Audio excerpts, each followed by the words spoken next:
எந்த பிரதமராக இருந்தாலும் சரி தமிழ்நாட்டுக்கு வந்தால் தமிழ்நாட்டில் ஆங்கிலத்தில் தான் பேசுகிறது வழக்கம்.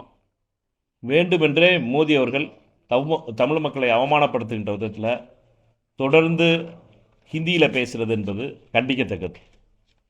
எனக்கு ஆச்சரியம்லாம், மோடியும் அண்ணன் பழனிசாமியும் எந்த மொழியில் பேசிக்கிட்டாருன்னா, அண்ணன் பழனிசாமிக்கு ஹிந்தி தெரிய ஆரம்பிச்சிச்சா, சிரிச்சு 2 பேரும் பேசினாங்களே, இல்லை மோடிக்கு இங்கிலீஷ் தெரிய ஆரம்பிச்சிருச்சா? இங்கிலீஷ் தெரிஞ்சுன்னா ஏன் தமிழ்நாட்டில் இங்கிலீஷில் பேசலை மோடி அவர்கள்? ஏனென்றால் அந்த ஆணவமாக தமிழ்நாட்டில் ஹிந்தி இல்லை தான் நான் பேசுவேன், நீ ஹிந்தியில் தான் கேட்கணும் அப்படின்ற ஆணவமாக.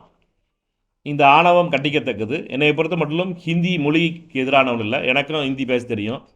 ஆனால் யாருக்கு எந்த மொழி தெரியுமோ அந்த மொழியில் பேச வேண்டும் என்பது மிக முக்கியமானது. இந்த ஆணவ போக்கு தான் ஆர்எஸ்எஸ்னுடைய போக்கு, இந்த அதிகார போக்கு தான் ஆர்எஸ்எஸ்னுடைய போக்கு. அதை காட்டுவதற்காக பிரதமர் பேசினாரா என்பது கேள்வியாக இருக்கிறது. தொடர்ந்து இது பேசுவது என்பது வன்மையாக கண்டிக்கத்தக்கதும் கூட.